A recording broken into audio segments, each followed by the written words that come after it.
The shadow outside my door was wrong. Too thin, too restless. It flickered and danced in the sliver of light beneath the door, like it couldn't decide what shape it wanted to be. One moment it was a man, the next a beast, then just a sliver of nothing. I watched it, my heart a steady, unbothered rhythm in my chest. The mark on my wrist, a delicate swirl of black ink that had appeared days ago, stayed still. It offered no warmth, no tingle of warning, nothing. It was just there. And that's when I finally understood.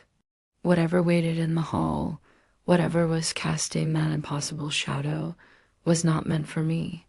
It was a predator, but I wasn't its prey.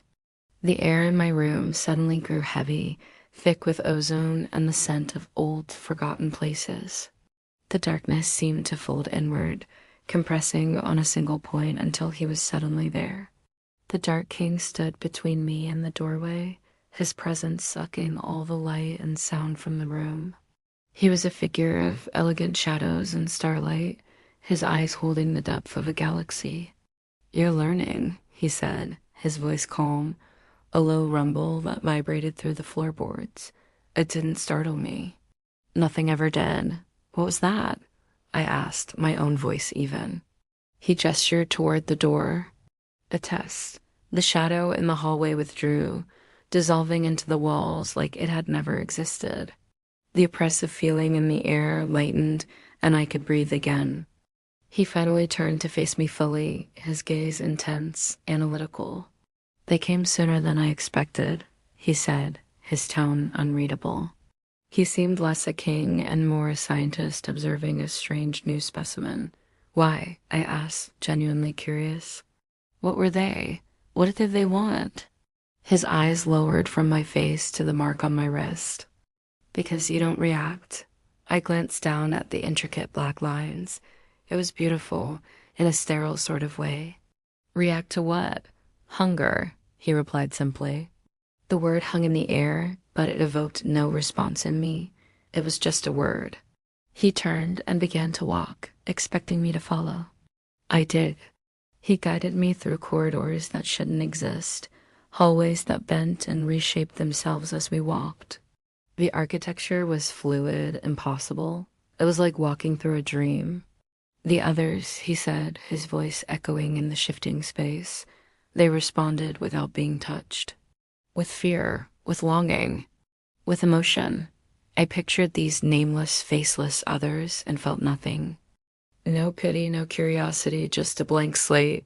I stopped walking and the corridor solidified around us. "And me?" I asked.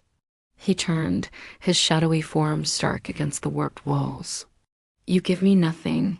You should feel something when you are near me," he continued, stepping closer.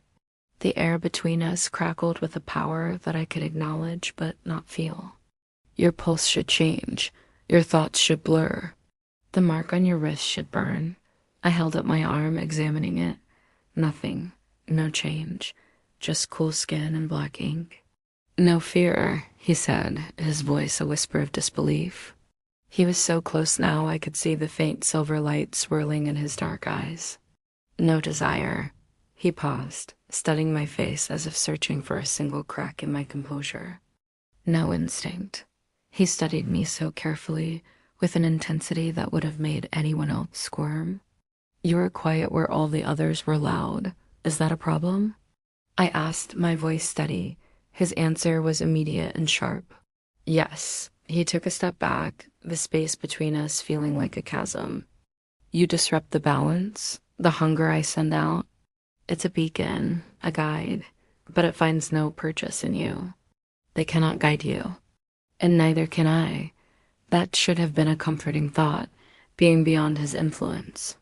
It wasn't. For the first time, a flicker of something unsettled me. Not fear, but a sense of profound wrongness, of being disconnected from the world itself.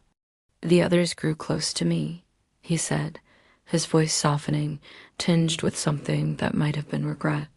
"And closeness in this place has consequences." He reached out, taking my hand, his touch surprisingly gentle. He raised my wrist, his thumb hovering just over the mark, stopping a hair's breadth from my skin. A strange energy pulsed from him, but it was like watching a storm from behind soundproof glass. When they return, and they will, they must believe you are the same as them, that you feel what they feel. And if I can't? I asked, the question hanging heavy in the silent, shifting hall. His gaze was grave. Then they will try to understand you the hard way. He released my hand and stepped back suddenly, putting distance between us. The air felt colder. If you ever begin to feel something for me, he said, his voice barely a whisper, you must tell me immediately. Why? I asked, the first hint of genuine confusion breaking through my placid exterior. He looked at me, and for a fleeting moment, I saw a flicker of something ancient and weary in his eyes. Because that is when you become vulnerable.